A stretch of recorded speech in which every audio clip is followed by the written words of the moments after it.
As America marches forward, spreading democracy throughout the globe, is she merely promoting freedom or fulfilling an ancient plan? Is she following a course planned for centuries by men who believe she is chosen for a secret destiny?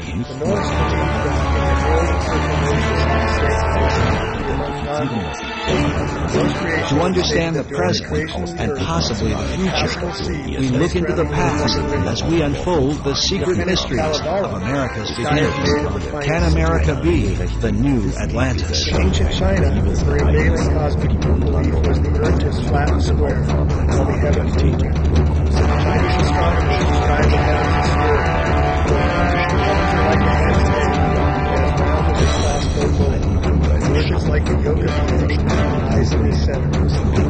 Yin-yang symbolism, representing the circle of the sun and the moon above. Hier sind die utopischen Fantasien wie Mondlandung, Marserkundung, Teleskop und The dergleichen. movie National Treasure revealed to many the role of Freemasons in the founding of America.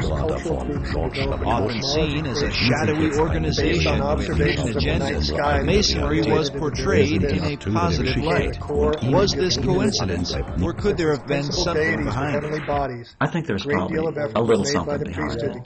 The Freemasons, among our founding fathers, Goddess Nut is often portrayed as a naked female stretched across the sky. The sun god Ra is shown entering her mouth, passing through her star-speckled body, and emerging from her birth. Well, the movie National Treasure is probably the first film in many years that has given a positive spin to the Masonic Lodge. And essentially, it seems to have been at least partially designed as kind of a propaganda piece. They were basically trying to say that these people who have hidden this secret knowledge of whatever it was, the gold stash or whatever, the Masons, are basically good guys. Because it makes them appear to be this sort of benign, shadowy group that's in the background protecting these important ancient secrets and also protecting this great, massive treasure. It was fairly accurate. Masonic elements. You can tell whoever made the film either was a Mason, the outer man a lot of Masons of in Hollywood, or else had done a lot of research. Screenwriter Jim Kauf, who developed the storyline for Disney Pictures, claims no Masonic connection, yet some researchers are not convinced. Masons were involved in the writing of that, it seems to me, because then they tried to turn it around and say that this Freemasonry is a good thing, that it has these hidden secrets deep within it. It has been analyzed and its chemical composition is known, but it can't be reproduced. It is stronger than stone. Yet did the filmmakers accurately portray the real secrets of Masonry? The thing I think that's unfortunate about the movie is, other than glamorize the Masons, is that it makes it sound like the treasure of Masonry is monetary. There's off That it's this enormous cachet of wealth, gold and jewels and urns and statues and whatever. And really, that's not what the treasure of Masonry is. The treasure of Masonry is esoteric wisdom. That is what Masons believe. It is the secret of eternal life, immortality, and that's an entirely different thing. Conspiracy theorists have suggested that the film was intended to mislead. But the question remains, if Masons were involved in the making of the film, what would motivate them to tell a story about a society sworn to secrecy? I think Masons have been pretty desperate over the last couple decades. They've taken a lot of hits, due in at least part to my books. The king of the ancient people their thought he was the son of the membership sun. is The declining cosmos was fast. centered on the Men sun love temple secrets. at Cusco. That's just a basic truism. Milky Way blended into So the if they underworld advertise of that mud through a the popular sky movie, upon its return, which formed a maybe it patch would that resembled generate a little more interest. The sun is On portrayed one as a level, god, the film, I think it does some good in that it does educate people about the origins of our country, the fact that the origins of our country was very much steeped in Masonry. But on the other hand, I think it misleads misleads about the benign nature of Masonry's involvement, and also it misleads by defining the nature of what Masonry has been guarding for the last 3,000 constellations of the Milky Way, symbolized by a band of crosses. But what has Masonry been guarding for the last 3,000 years? Beyond the sky is a land in which the big yellow wind and the big... The real history of the craft, as it is called, varies from one source to another, and is a continued thorn of controversy. Masons claim biblical origins dating back to Tubal-Cain, the first craftsman, as well as Nimrod, who built the Tower of Babel and founded the ancient city of Babylon. King Solomon plays an important role, as Masons are said to have been the builders of the Great Temple in Jerusalem. No less important is the influence of Gnosticism, sometimes called the mother of Masonry. According to Masonic historian Albert Mackey, Gnosticism is where Masonry gets the mysterious letter G, as seen here in the midst of the Masonic square and compass, a symbol that often adorns Masonic tombstones.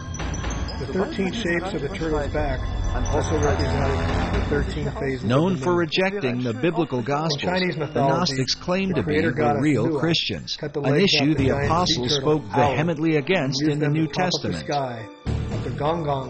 The Gnostic Gospels have been promoted by writers like Elaine Pagels and celebrities such as Jane Fonda. It was the Gnostic teachings that formed the heart of Dan Brown's blockbuster book, The Da Vinci Code. The Gnostics were known to express a humanistic view of Christ, a view they are said to have exploited for the purpose of justifying their debauchery of women. Hence the tales of Jesus and his alleged relationship with Mary Magdalene, a view often attributed to the Gnostics and repeated in Brown's controversial book. Samuel Robotham, founder of the modern Flat Earth movement, cited 76 scriptures in the last chapter of his monumental second edition of Earth Not a Globe. The Bible is a composite work over time, so there is no priori reason why the cosmology assumed by its various writers should be relatively consistent, but it is. The Bible is, from Genesis to Revelation, a flat Earth book. But Masonry's most popular debates, especially with films like National Treasure, and books such as The Da Vinci Code, Born in Blood, and Holy Blood, Holy Grail, seem to involve the mysterious Knights Templar, whose connection to Freemasonry is often seen at the Rosslyn Chapel in Scotland's capital city of Edinburgh. A place that not only reveals much about the Templars and Masonry, but within may be secrets to the founding of the New World. Vault of heaven is a crucial concept. The word firmament appears in the King James. But whatever the connection or controversy, most Masons trace their craft back to the mysteries of ancient Egypt. Egypt is like pretty much the proximate fountainhead of all esoteric mystery teaching. After the example of the Egyptian craftsmen, the Masons carved their own imagery in the great structures of Europe. Secret signs and symbols were embedded into their work, the meaning of which was to be hidden from outsiders. These were the craft masons who actually built the temples. If you look at European architecture, you know all those big cathedrals in Europe, Cologne Cathedral in Germany, Notre Dame in Paris, Salisbury Cathedral in England, all those beautiful cathedrals were all built around the 1200s and 1300s. And it was these masons who knew their business, and they wanted to keep their skills secret. All the great cathedrals of Europe were built by stonemasons who had an understanding of esoteric lore. They're basically riddles in stone. When Masons came to America, they practiced their trade in the same way they had in Europe, embedding secret codes within the design and foundation of the American colonies. Some believe this may account for the geographic location of the 5 great Revolutionary War cities. In particular, Boston, New York, Baltimore, Philadelphia, and Washington, D.C. have all been built in perfect alignment along the eastern seaboard.